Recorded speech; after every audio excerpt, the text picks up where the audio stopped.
Bonjour à tous et merci d'être venus si nombreux pour notre nouvelle conférence.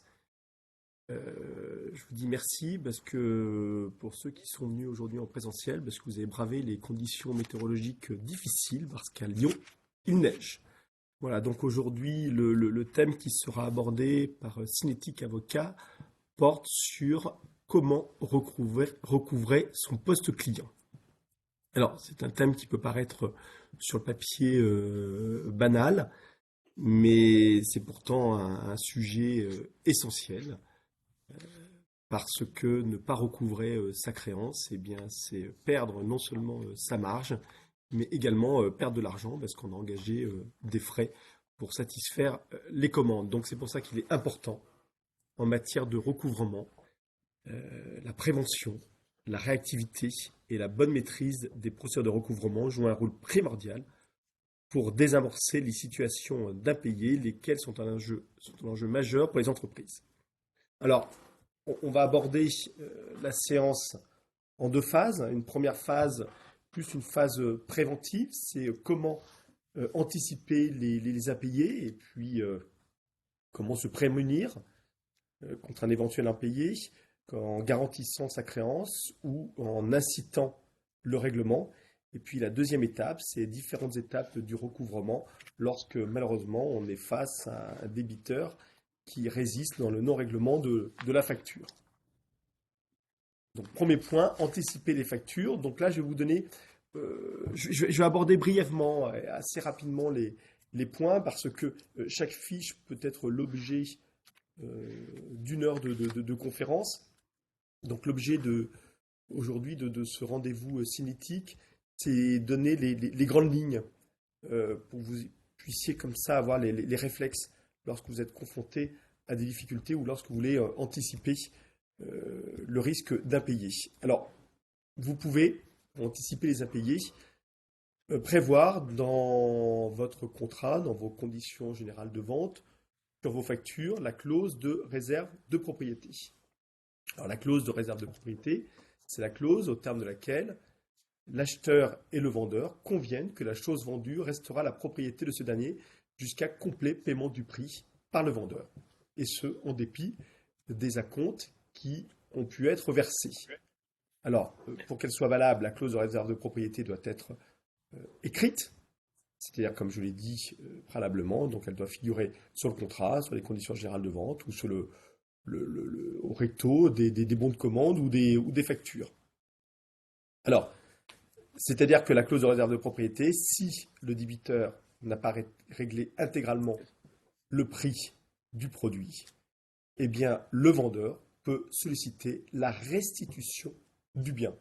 Alors, cette clause de réserve de propriété, elle présente aussi un avantage certain en matière de procédure collective, parce qu'elle peut être opposable au débiteur dans le cadre d'un redressement d'une liquidation judiciaire, c'est-à-dire que donc vous êtes confronté à un débiteur qui fait l'objet d'une procédure collective, vous êtes confronté inexorablement à un problème de règlement du prix, eh bien vous pouvez, dès la mise en place de cette procédure collective, solliciter la restitution du produit, à condition bien évidemment que cette clause de réserve de propriété ait été expressément portée à la connaissance du débiteur au moment de la rédaction du contrat ou au plus tard au moment de la livraison. Deuxième point, donc c'est la clause pénale qui est prévue par l'article 1231-5 du Code civil. Alors la clause pénale, c'est la possibilité de prévoir donc en amont, donc dans une disposition contractuelle, sur vos factures, sur vos bons de commande, sur vos conditions générales de vente, et bien prévoir une sanction en cas de non-paiement de votre facture, donc plus généralement en cas de mauvaise exécution ou d'une exécution fautive du contrat. On prévoit des dommages et intérêts. Lesquels dommages et intérêts? Donc cette disposition est valable même en l'absence de tout préjudice. Donc concrètement, on va prévoir qu'en cas de non-paiement de la facture, eh bien, pourra s'appliquer des dommages et intérêts en réparation du préjudice subi par le créancier par le non-règlement de cette facture. aucune forme n'est imposée pour la rendre opposable. Les limites, donc il faut savoir qu'en matière donc, de droit de la consommation, eh bien, cette clause pénale est limitée à l'égard du consommateur, notamment dans le cadre du contrat de prêt, où il y a l'indemnité ne peut dépasser 7% des sommes dues au titre du capital restant et des intérêts. Et puis surtout, parce qu'évidemment, cette clause pénale, donc, il faut qu'elle soit, les montants, les dommages et intérêts doivent être proportionnés et doivent être raisonnables, c'est-à-dire que le juge, en cas de contestation de l'application de cette clause pénale, a le pouvoir de modérer le montant des dommages et intérêts jusqu'à les réduire, si nécessaire, à l'euro symbolique. Voilà, pour la clause pénale. Alors, il existe également la clause résolutoire, que l'on peut également insérer dans une disposition contractuelle. Une fois de plus encore, hein, le support, ça peut être le contrat, ça peut être la facture, ça peut être les bons de commande, ça peut être des conditions générales de vente. Qu'est-ce que la clause résolutoire? Eh bien, la clause résolutoire, elle prévoit la résiliation automatique du contrat en cas de manquement à une obligation contractuelle par l'une des parties. Ce manquement peut être, bien évidemment, le non-paiement d'une facture. Alors, pour être valable, cette clause résolutoire doit être rédigée sans ambiguïté et énumérée de façon expresse les obligations qui seront sanctionnées par la fin du contrat. J'insiste sur cette disposition parce qu'elle est récente, elle date depuis le 1er octobre 2016. Donc il faut prévoir les engagements qui seront sanctionnés en cas de non-respect. Il est important également de porter à votre connaissance que la clause prévoyant la résolution en cas d'ouverture d'une procédure collective, donc de sauvegarde, de redressement ou de liquidation judiciaire, n'est pas possible, ou à tout le moins, elle sera inopposable à l'administrateur judiciaire. Ce dernier pouvant, en cas de sauvegarde ou de redressement judiciaire, poursuivre le contrat. Il existe également l'exception d'inexécution. Alors, l'exception d'inexécution, c'est prévu par l'article 1220 du Code civil. Cette disposition, donc, ce n'est pas une disposition contractuelle, mais c'est une pratique qui est consacrée donc, par le Code civil, consistant à réagir par le manquement à une obligation contractuelle, en l'occurrence donc, et en ce qui nous concerne, le débiteur ne paye pas sa facture, eh bien, le créancier peut s'autoriser à ne pas poursuivre sa prestation dans le cadre d'une livraison ou dans le cadre d'une maintenance, par exemple, parce qu'il va exciper le règlement en soutenant que vous n'exécutez pas votre propre obligation de me payer ma facture. Moi, de mon côté, eh bien, je n'exécute pas ma prestation à laquelle je me suis engagé. Ça s'appelle l'exception d'inexécution. C'est parfaitement valable, à condition que eh bien, cette exception d'inexécution soit justifiée par la gravité du manquement, en l'occurrence le non-règlement d'une facture. Cette exception d'inexécution suspend donc l'exécution de la prestation, mais elle ne met pas un terme au contrat.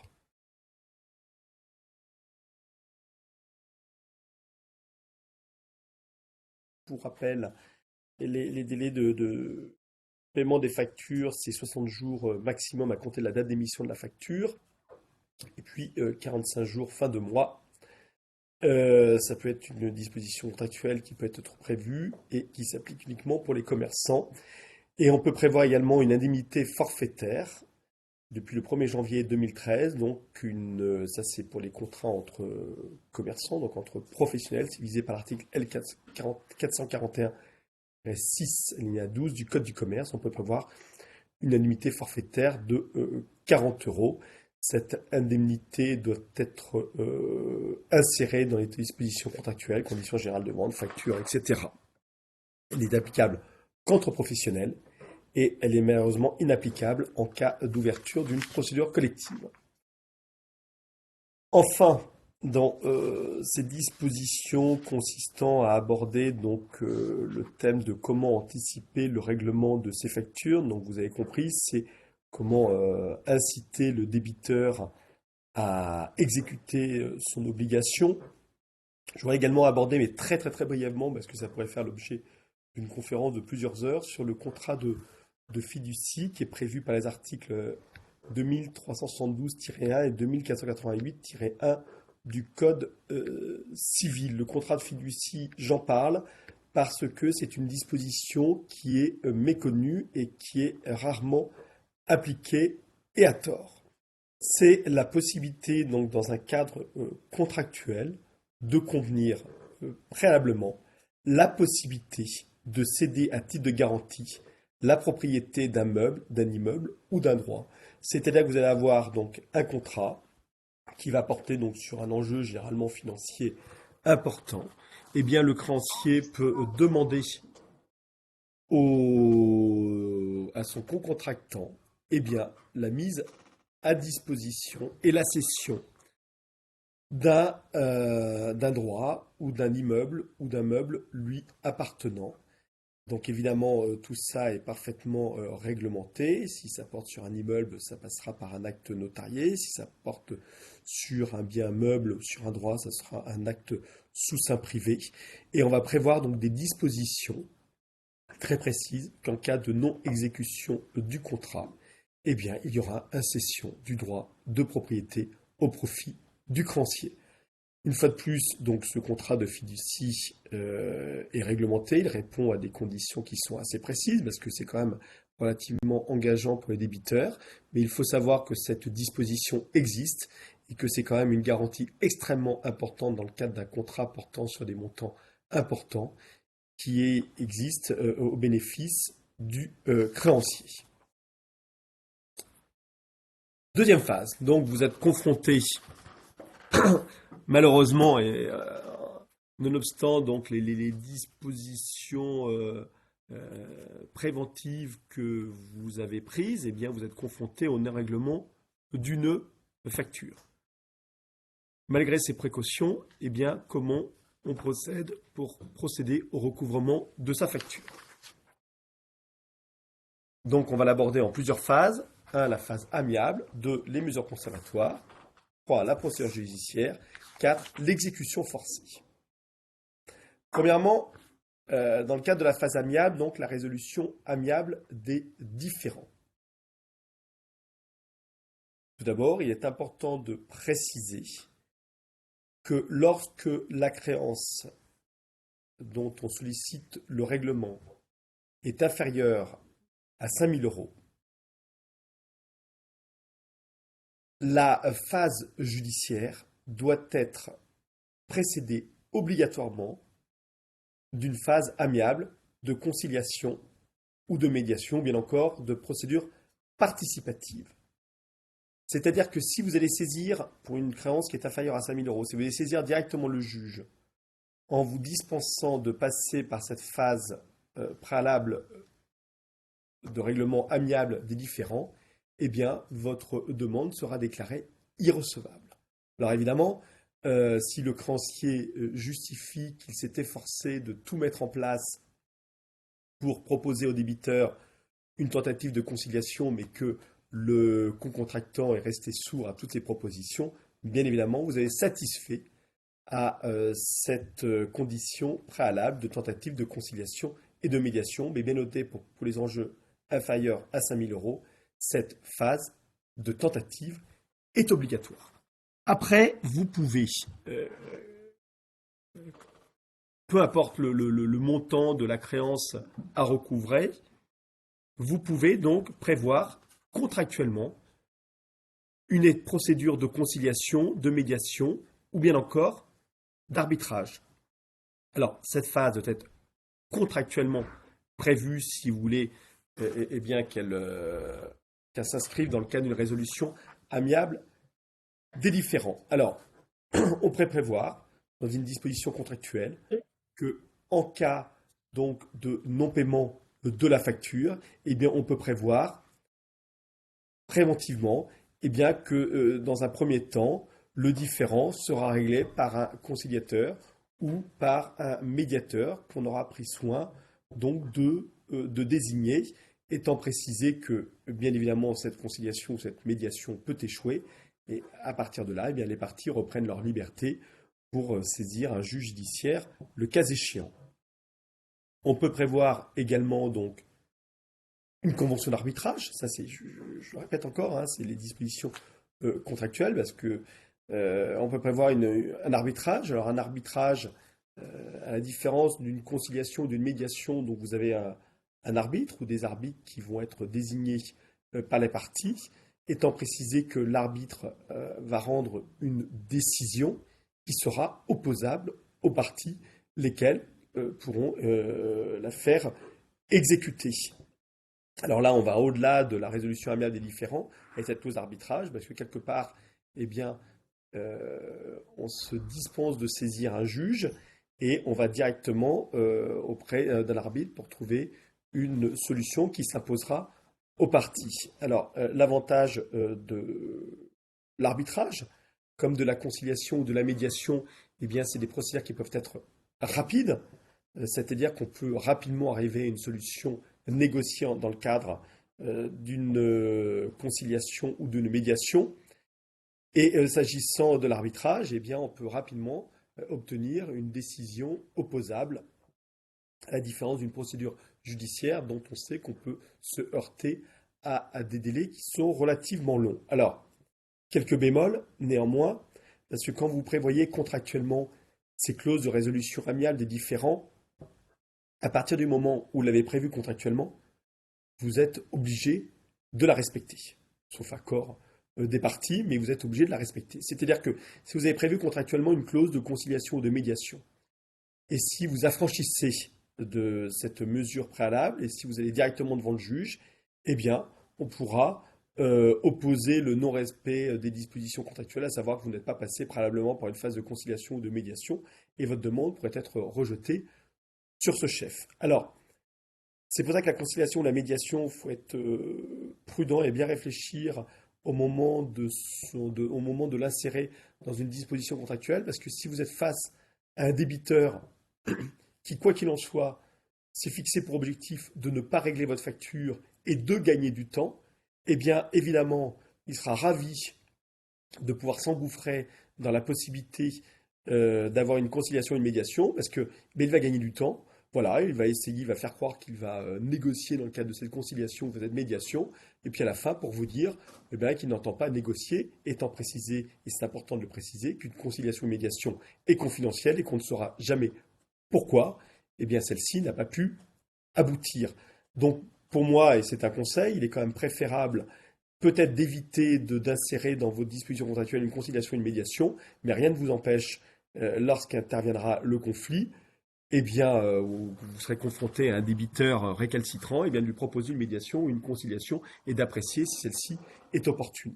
Également, j'attire votre attention sur les clauses d'arbitrage. Les clauses d'arbitrage, généralement, s'appliquent pour des contrats qui portent sur des créances relativement importantes, parce qu'un arbitrage, c'est cher. Donc, pour avoir recours à l'arbitrage, il faut qu'il y ait un intérêt. Donc, généralement, c'est une créance d'un montant élevé et généralement, ça s'applique pour les contrats internationaux parce que généralement, à l'étranger, eh bien, quand il y a un élément d'extranité, c'est-à-dire entre concontractants de nationalités différentes, eh bien, on va préférer faire appel à un arbitre que d'aller plutôt devant une juridiction du pays de votre concontractant.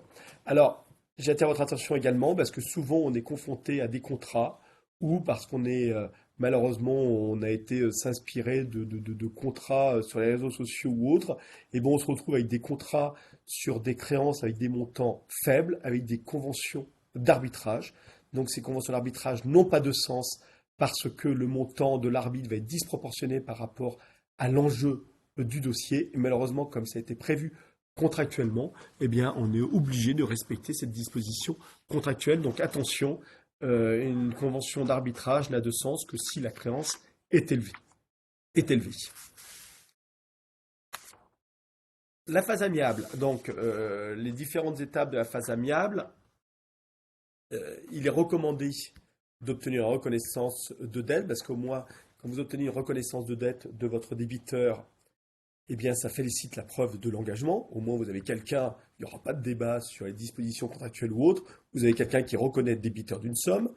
L'avantage d'une reconnaissance de dette, c'est qu'elle interrompt la prescription, article 2240 du Code civil. Et également, et en cas de procédure postérieure devant notamment le juge des référés, eh bien, une reconnaissance de dette rend incontestable la créance. Vous êtes confronté donc à une facture qui est impayée. Également, vous allez envoyer une mise en demeure. Donc la mise en demeure, elle peut être envoyée aussi bien par lettre simple, par lettre recommandée ou par simple mail. Il y a juste une question de preuve de l'envoi de cette lettre, de cette mise en demeure. Elle fait courir les intérêts moratoires. Elle est également importante en matière de mesures conservatoires parce que c'est un préalable qui est utile.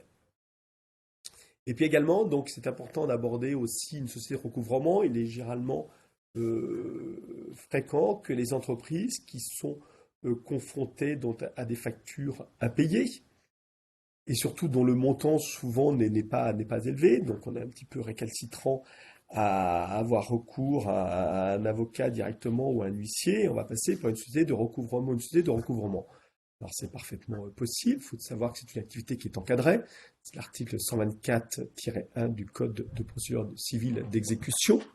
Alors, quand même quelques conseils utiles quand vous faites appel à un cabinet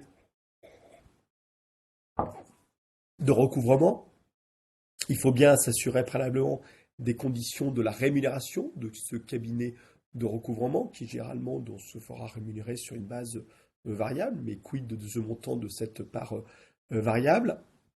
Quid des conditions de reversement des fonds? Il faut bien que ça soit stipulé en amont de la saisine de ce cabinet de recouvrement de créances. Un point également qui est extrêmement important, c'est justifier d'une assurance. Je m'explique. Vous avez un cabinet de recouvrement de créances qui va se tromper dans la démarche que cet organisme va engager, à savoir on ne va pas interroger le bon débiteur. Vous savez, on est en présence de sociétés, d'un groupe de sociétés. Il arrive fréquemment qu'on ait expressément un contrat qui est passé avec une filiale, et puis après notre interlocuteur, c'est la maison mère. Et quelque part, on va être aiguillé en erreur, et puis on va se retourner contre la maison mère, alors que contractuellement, le débiteur, c'est la filiale. Et imaginons que l'organisme de recouvrement, qui n'est pas un professionnel du droit, se trompe des débiteurs. Eh bien, si on est confronté à un problème de prescription, eh bien, à cause de cet organisme de recouvrement, eh bien, vous n'avez pas recouvré cette créance. Si vous avez derrière une assurance, eh bien, le cabinet de recouvrement pourra mobiliser son assurance. Alors, moi, je ne suis pas là pour prêcher le métier d'avocat, mais je m'interroge toujours sur l'opportunité de saisir un cabinet de recouvrement directement pour aller chercher le paiement de ces factures, parce que souvent on se retrouve face à des sociétés qui ne sont pas, je me répète, des professionnels du droit, qui vont vous faire des mises en demeure généralement succinctes et pas très dissuasives pour inciter le débiteur à payer, et qui de surcroît, ces cabinets de recouvrement de créances sont rarement couvertes par une assurance. Et en quelque sorte, aller voir directement un avocat, eh bien, avec pour un prix que vous allez négocier en amont, eh bien vous allez avoir tout de suite un professionnel de droit qui va déterminer assez rapidement la bonne action à mettre en place, parce que si vous avez une facture dont le montant est très élevé, je ne pense pas qu'il soit opportun de passer par un cabinet de recouvrement avec une mise en demeure basique, mais il faut tout de suite envisager des dispositions beaucoup plus coercitives, comme par exemple des saisies conservatoires, mais ça je reviendrai ultérieurement dessus rapidement. Et l'avantage d'un avocat, outre le secret professionnel auquel il est assujetti, c'est une profession réglementée qui est assurée. Et donc, en cas de boulette, entre guillemets, qui pourrait être commise, vous avez la possibilité toujours, d'être couvert par une assurance. Alors, je viens d'aborder, je vous ai parlé des mesures conservatoires. Alors, c'est important. Vous êtes confronté aujourd'hui à une facture qui n'est pas payée. Donc, vous émettez des inquiétudes sur le recouvrement de cette facture. Cette facture porte sur un montant élevé. Donc, vous allez bien évidemment vous interroger sur, après une mise en demeure infructueuse, vous interroger bien évidemment sur le poursuivre judiciairement. Mais vous avez la possibilité, parallèlement à cette procédure judiciaire en recouvrement de votre facture, de garantir votre créance.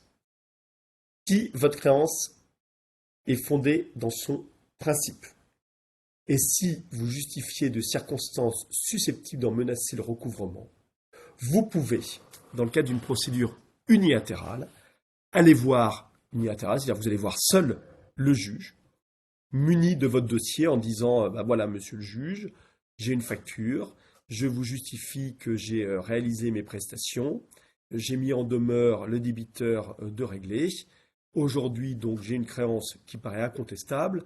Et de surcroît, aujourd'hui, eh bien, j'ai un débiteur qui silence radio ou qui ne veut pas payer. Donc, j'ai manifestement quelqu'un qui fait de la résistance au règlement de ma facture. Donc, je suis en présence de circonstances susceptibles d'en menacer le recouvrement. Je vous demande de m'autoriser à pratiquer une saisie conservatoire sur les comptes bancaires de mon débiteur, ou bien encore m'autoriser à pratiquer une saisie conservatoire sur une créance qui serait due à mon débiteur.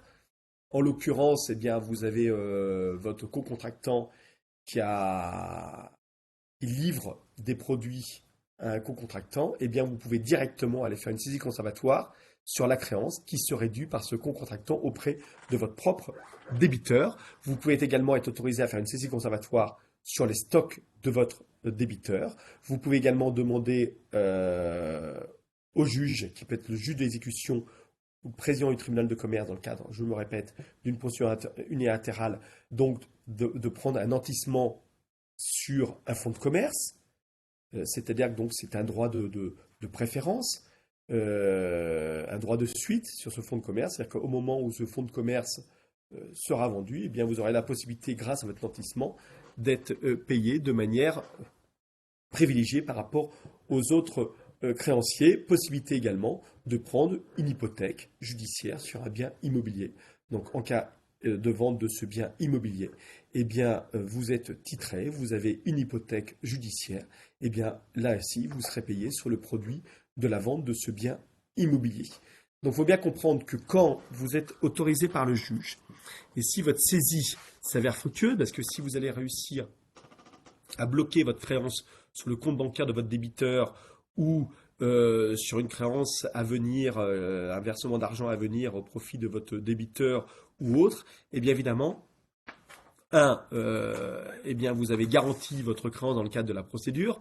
Si d'aventure, eh bien derrière, vous n'allez pas vous heurter à un problème d'insolvabilité du débiteur parce que vous avez garanti votre créance et généralement, à travers cette mesure conservatoire et à partir du moment où quand même brutalement vous avez un petit peu bloqué le débiteur dans sa stratégie de non-paiement de sa facture, eh bien vous allez provoquer, et ça arrive fréquemment, un règlement, une solution amiable où le débiteur va revenir vers vous pour dire voilà comment on peut s'arranger et comment je peux vous régler en contrepartie de la levée des mesures conservatoires que vous avez entreprise et que vous avez réussi à faire. Alors, il faut bien savoir que quand vous avez obtenu une mesure conservatoire, donc il y a une obligation bien évidemment de signification de l'ordonnance qui a été rendue par le juge, donc vous signifiez auprès du tiers saisi et auprès du débiteur l'existence de cette mesure conservatoire. Cette mesure conservatoire peut être contestée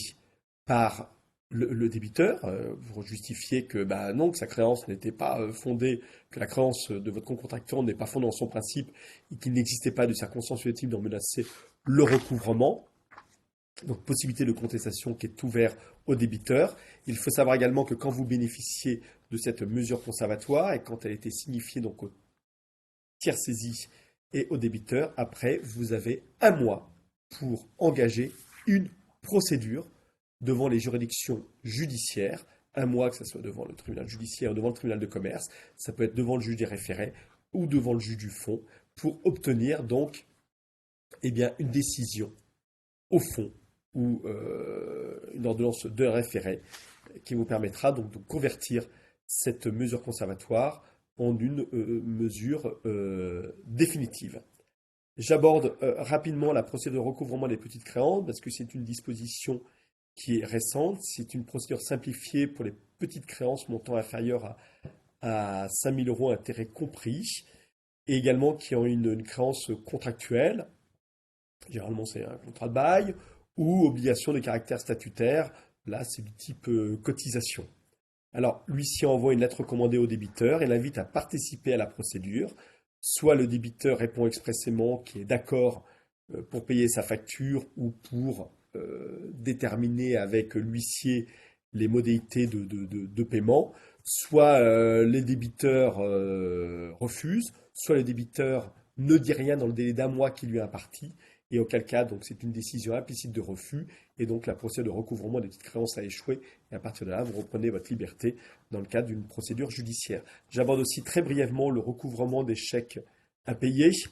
Alors, il y a encore aujourd'hui des contractants qui règlent par chèque. Lorsque, à 2 reprises, vous allez présenter un chèque d'un débiteur et qu'à 2 reprises, ce chèque sera refusé au paiement pour défaut de provision, eh bien, vous allez demander à l'organisme bancaire la délivrance d'un certificat de non-paiement et à partir de là, vous bénéficiez d'un titre exécutoire. C'est-à-dire que vous n'avez pas besoin d'aller devant le juge judiciaire pour obtenir une décision de justice, vous êtes muni d'un titre exécutoire et vous pouvez mandater un huissier de justice pour procéder au recouvrement forcé.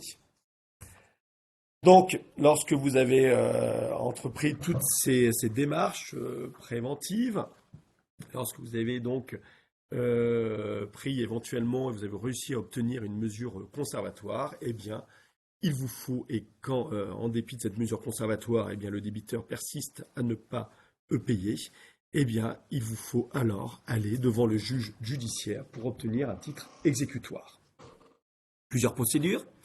J'aborde la requête en injonction de payer parce qu'il arrive fréquemment et souvent en présence de petits montants qu'on aille procédure en injonction de payer parce que sur le papier, cette procédure apparaît simple. Qu'est-ce que la procédure la requête en injonction de payer? C'est une procédure unilatérale. Vous allez seul devant le juge avec vos pièces qui justifient le bien fondé de votre créance et son montant. Et puis le juge va constater qu'effectivement, votre créance, elle est incontestable, et donc il va rendre une ordonnance. Cette ordonnance, vous allez donc mandater un huissier de justice, et vous allez, dans un des 6 mois maximum, la signifier au débiteur. Et à partir de là, le débiteur a 2 possibilités. C'est soit la première possibilité, eh bien, c'est s'exécuter. Il est confronté à une ordonnance d'injonction de payer, eh bien, il va régler spontanément donc, les conséquences de l'ordonnance de l'injonction de payer. Ou alors, il a la possibilité de former opposition dans le délai d'1 mois de la signification à personne. Quand je parle de signification à personne, c'est-à-dire que quand on vient signifier au débiteur, entre les mains du débiteur, l'existence de cette injonction de payer. À partir du moment où le débiteur, dans ce délai d'1 mois, forme opposition, eh bien, l'affaire, eh bien, l'ordonnance, quelque part, est réduite à néant, entre guillemets. On est obligé, l'affaire est renvoyée devant un tribunal pour un débat contradictoire. C'est-à-dire qu'on va reprendre le train, entre guillemets, de la procédure judiciaire classique. En fait, donc, avec une injonction de payer, vous pensez être en présence d'une procédure qui va être rapide, et alors que, en réalité, et s'il y a opposition, et croyez-moi, les oppositions, elles sont fréquentes parce que c'est facile de faire opposition, parce que vous n'avez pas besoin de motiver votre opposition, il suffit par lettre recommandée ou par une déclaration au greffe de dire que vous opposez au règlement de la facture, et bien le papier de cette opposition, et bien vous allez vous trouver dans une procédure contradictoire, au fond, devant la juridiction judiciaire compétente. Donc avant d'apprécier l'opportunité de procéder par la requête en injonction de payer, eh bien, il est utile et nécessaire d'examiner l'opportunité de cette démarche.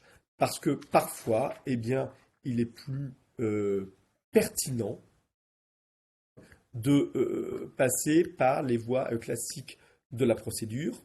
En premier lieu, je vais les aborder, donc c'est soit l'assignation référée, soit la procédure au fond. L'assignation en référé, avantage, c'est une procédure prévue par les articles 809, 849 et 873 du Code du procédure civile. La assignation référée, c'est une procédure rapide. C'est-à-dire que vous allez avoir une date d'audience rapide devant le juge et qu'en l'espace de 1 ou 2 mois, eh bien, vous allez pouvoir obtenir une ordonnance qui pourra, une ordonnance donc provisoire, mais que vous pourrez exécuter et qui vous permettra donc de mandater un huissier de justice pour obtenir le recouvrement de cette créance. Donc l'avantage, c'est la rapidité de l'assignation en référé, on est confronté à un débat contradictoire. L'inconvénient, c'est que votre créance doit être incontestable. C'est-à-dire qu'elle ne doit pas, plus précisément, elle ne doit pas s'exposer à des contestations sérieuses. Donc, soit vous êtes en présence d'une facture simple, c'est-à-dire que donc vous avez livré un bien, il n'y a pas eu de contestation du débiteur au moment de la livraison, le débiteur ne paye pas parce qu'il veut gagner du temps, parce qu'il y a des difficultés financières ou autres, mais là vous êtes en présence incontestablement d'une facture incontestable. Oui, il faut aller devant le juge des référés. Mais si cette facture n'est pas payée parce qu'on va vous opposer des problèmes de qualité de la prestation, parce que il y a une difficulté sur l'interprétation du contrat, et là vous allez être confronté à des difficultés, à des contestations sérieuses, et le juge des référés risque probablement de se déclarer incompétent. Dans cette hypothèse, c'est pas parce que vous allez avoir une ordonnance qui va rejeter votre demande que vous ne pouvez plus engager de procédure. L'ordonnance de référé est provisoire. Hein. Vous avez toujours la possibilité de saisir par la suite le juge du fond. Mais quand vous savez que vous êtes confronté tout de suite, vous savez que votre créance sera contestée pour des motifs qui peuvent paraître sérieux, pas légitimes, mais sérieux, eh bien tout de suite, il faut ne pas passer par la phase référée, mais aller devant le juge du fond. Alors le juge du fond, vous irez soit devant le tribunal de commerce, soit devant le tribunal judiciaire. Je répète que devant le tribunal judiciaire, donc c'est devant pour toutes les procédures dont la créance est supérieure à un montant de 2 000 euros. Pour les créances qui sont inférieures à 10 000 euros, c'est le juge de proximité qui est compétent. Et je rappelle aussi, parce que c'est une disposition qui est récente, que le ministère d'avocat est obligatoire devant le tribunal judiciaire et qui est tellement obligatoire devant le tribunal de commerce pour toutes les créances qui sont supérieures à 10 000 euros. L'avantage d'une procédure devant le tribunal judiciaire, c'est que vous avez un débat contradictoire et que le tribunal statue sur le fond, c'est-à-dire que la question de est-ce qu'on est confronté à des contestations sérieuses n'a pas lieu. Donc, même s'il y a des difficultés sur le contrat, les dispositions contractuelles ou autres, eh bien, le juge du fond, dans le cas d'un débat contradictoire, pourra statuer. L'inconvénient, c'est qu'aujourd'hui, une procédure devant le juge du fond peut être longue. Peut être longue. Voilà. Mais malheureusement, quand on a été déboutant référé ou lorsqu'on sait que la procédure devant le juge des référés n'a pas lieu d'être parce qu'on sait qu'on est confronté à des contestations sérieuses, on n'a pas le choix que d'aller devant le juge du fond. D'où l'importance, et je le répète, des saisies conservatoires parce que vous garantissez votre créance et que vous pénalisez le débiteur et que là, vous pouvez provoquer un règlement spontané de sa part dans le cadre d'une négociation éventuellement. Alors, il existe, pour pallier à cette difficulté donc de la procédure en référé ou alors de la longueur de la procédure devant le juge du fond, il existe toujours les assignations à jour fixe devant le tribunal judiciaire. Qu'est-ce qu'une assignation à jour fixe? Vous êtes confronté à une situation d'urgence, mais votre créance n'est pas incontestable. C'est-à-dire que votre créance est confrontée à des contestations sérieuses. Alors, pour éviter la longueur d'une procédure devant le juge du fond, vous pouvez, par le biais d'une requête, Donc vous allez voir le juge unilatéralement et vous lui expliquez, par le biais de votre requête, que vous êtes confronté à une situation d'urgence qui peut mettre en péril la pérennité de la société. Et le juge peut accepter, attention, hein, c'est à l'appréciation du juge et ce n'est pas de droit, peut accepter, si vous répondez à ces conditions d'urgence, de menace, eh bien peut accepter que vous puissiez assigner à bref délai devant le juge du fond. C'est-à-dire qu'on va vous autoriser à signer dans un délai d'un mois. Dans ce délai d'un mois, eh bien, il faudra que les parties se mettent en état de pouvoir plaider le dossier dans le délai qui est imparti. Donc là, vous allez avoir l'avantage d'une procédure rapide à l'instar du référé. Et en plus, eh bien, vous allez pouvoir débattre au fond dans un cadre contradictoire eh bien, du débat, du problème, du différent qui vous oppose. Donc, c'est l'assignation à jour fixe. Également, je vous parle du référé d'heure à heure. Quand vous êtes confronté à une situation extrême urgence, où là, vous pouvez vraiment, ça peut mettre en péril la société. Vous avez une société au dernier moment qui ne veut pas vous livrer alors que vous êtes confronté à une obligation de livrer qui pourrait mettre en difficulté toute une filière. Eh bien, exceptionnellement, dans le cadre d'un référé d'heure à heure, vous pouvez être autorisé à signer dans un délai de 2 jours à une semaine. Voilà, c'est des procédures qui existent, il faut le savoir, et que parfois, donc, on peut contourner légalement et grâce aux dispositions du Code de procédure civile, eh bien, qui peut être s'apparenter parfois aux lenteurs de la justice. Alors, et pour terminer, on va aborder donc les mesures d'exécution. Donc, vous avez réussi, donc, dans le cadre de votre procédure, à obtenir une ordonnance de référé.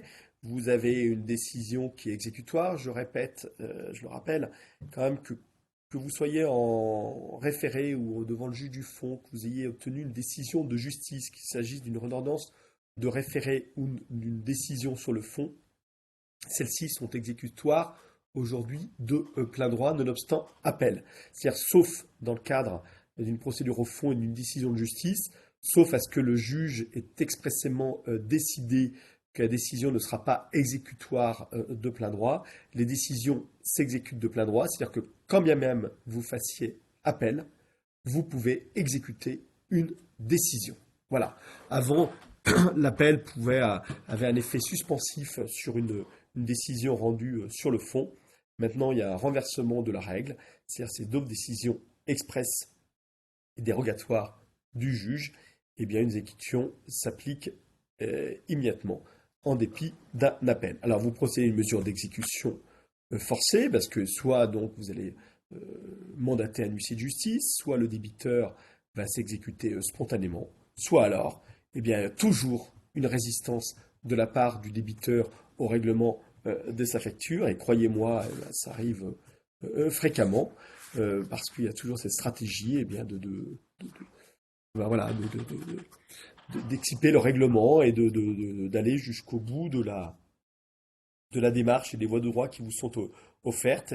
Et bien donc, vous allez mandater l'huissier de justice qui va procéder donc différentes hypothèses. Il peut procéder à des saisies-attributions ou il peut procéder à des saisies-ventes. On peut également, en présence de particuliers, procéder à des saisies sur rémunération. La saisie-attribution, donc vous n'avez pas de commandement préalable, c'est important, donc c'est-à-dire que vous n'allez pas prévenir le débiteur au moyen d'un commandement préalable qu'on vous met en demeure fort de la décision de justice qui a été rendue de régler. Non, vous allez, grâce à votre décision de justice, directement procéder à la saisie-attribution sur les comptes bancaires, ou alors procéder à une saisie-attribution des créances clients, ou procéder à une saisie-attribution des biens mobiliers de votre débiteur, ou bien encore des biens corporels. Il peut s'agir donc de droits d'auteur ou de parts sociales. Non, là, je suis en train de confondre, là, c'est sur la saisie-vente. Non, sur la saisie-attribution, c'est la saisie-attribution qui porte sur les comptes bancaires ou sur les comptes des créances clients. Cette saisie-attribution n'a pas à être précédée d'un commandement préalable. Il faut savoir donc sur la saisie-attribution de comptes bancaires, C'est important de préciser que pendant 15 jours, la saisie-attribution peut être renouvelée autant de fois que vous le jugerez nécessaire pour recouvrer l'intégralité de votre euh, créance. Le débiteur a un mois pour contester la saisie, donc il y a toujours possibilité pour lui de saisir le juge de l'exécution. S'il y a contestation de la saisie, le débat ne portera pas sur le bien fondé de la créance parce qu'il y a une décision de justice qui a été rendue et elle est définitive. Donc on ne revient pas sur le débat sur est-ce que la créance est due ou non, c'est est-ce que la saisie-attribution s'est effectué conformément aux dispositions du Code de procédure civile. Donc il n'y a pas de débat sur le fond, c'est juste sur les modalités du recouvrement de la créance. Important également, et là je parle au profit malheureusement des débiteurs, si votre compte bancaire est négatif, la saisie sur attribution est infructueuse. C'est pour ça qu'on va souvent être présenté quand vous avez vraiment un débiteur de très mauvaise foi, coutumier des pratiques.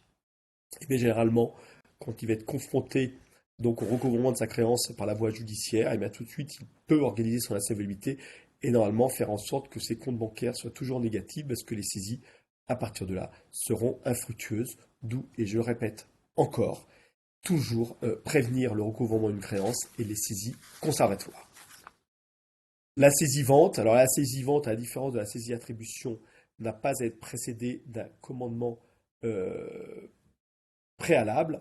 La saisie-vente, à la différence de la saisie-attribution, doit être obligatoirement être précédée d'un commandement préalable. C'est-à-dire que l'huissier de justice, parce qu'il faut savoir que dans le cadre des mesures d'exécution forcée, vous devez toujours avoir recours à un huissier de justice, lequel le seul habilité à entreprendre des démarches pour recouvrer vos créances dans le cadre des saisies-attributions ou saisies-ventes, eh bien donc il va dans un premier temps procéder à un commandement préalable, c'est-à-dire il va inviter donc le débiteur à régler dans un délai de 8 jours. Passé le délai de 8 jours, eh bien il procédera à la saisie-vente des biens immobiliers ou des biens mobiliers ou des biens corporels, c'est-à-dire généralement les droits d'auteur ou les parts sociales, qu'il aura mobilisés dans le cadre de la saisie-vente. Voilà. Donc le risque d'une saisie-vente, et surtout avec le commandement préalable, c'est que vous laissez le temps au débiteur d'organiser la disparition de ces biens. Donc encore l'importance des saisies conservatoires, parce que vous avez pris au dépourvu votre débiteur, mais sachez bien aussi, et là encore c'est encore un autre thème, mais si d'aventure votre débiteur a organisé, alors qu'il savait parfaitement qu'il était débiteur d'une somme et de surcroît débiteur d'une condamnation judiciaire et qu'il a organisé son insolvabilité en cédant des biens immobiliers ou des biens mobiliers à des tiers, eh bien vous avez toujours la possibilité, et c'est encore d'autres procédures, mais par le produit d'actions poliennes ou autres, eh bien d'aller obtenir la nullité de cet acte destiné à délibérément vous appauvrir. Voilà, mais ça c'est encore un autre thème qui pourrait être abordé ultérieurement dans le cadre, dans un autre cadre. Voilà. Mais voilà ce que je voulais vous dire sur le recouvrement des créances, qui est un thème, vous l'avez compris, qui est essentiel pour la pérennité de son entreprise. Comme vous l'avez compris, j'ai voulu aborder ces thèmes, chacune des fiches, brièvement, parce que chaque fiche peut donner lieu à elle seule à un exposé relativement long. Donc, l'objectif était de vous donner les grandes lignes et les réflexes lorsque vous êtes confronté au recouvrement d'une créance.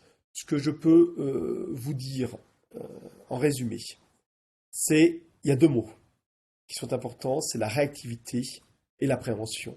La réactivité, c'est-à-dire que plus vous tarderez à vous préoccuper du recouvrement d'une créance, plus vous vous exposez à l'impossibilité de recouvrer cette créance.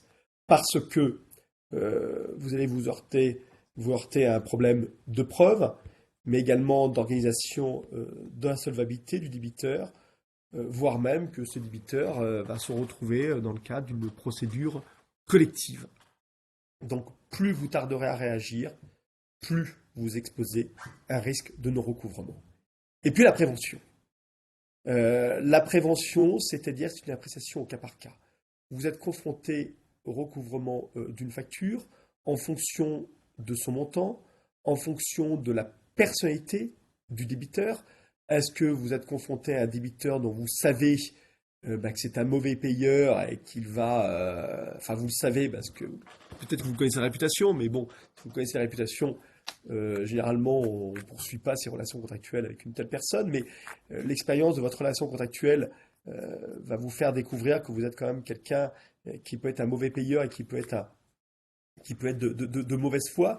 Donc à partir de là, et si vous êtes confronté à une créance faible, donc vous pourrez passer par le canal des mises en demeure, voire avoir recours à un cabinet de recouvrement de créances, et puis passer par les procédures judiciaires classiques. Mais si vous êtes en présence d'une créance qui est importante, face à un débiteur qui manifestement mettra tout en œuvre pour échapper au règlement de sa facture ou pour retarder le règlement, parce que vous l'avez compris que un débiteur habitué aux procédures judiciaires sait qu'une procédure peut durer longtemps. Donc, eh bien, effectivement, ça sera une appréciation cas par cas, mais il faudra examiner l'opportunité d'une mesure conservatoire qui a pour effet de garantir votre créance et puis également d'inciter le débiteur à s'exécuter. Voilà. Bien évidemment, nous demeurons à votre entière disposition pour de plus amples informations. Nous vous souhaitons une bonne journée sous la neige et à très bientôt. Et puis également, si on ne se revoit pas d'ici là, eh bien, nous vous souhaitons de bonnes fêtes de fin d'année. Voilà. Merci, à bientôt.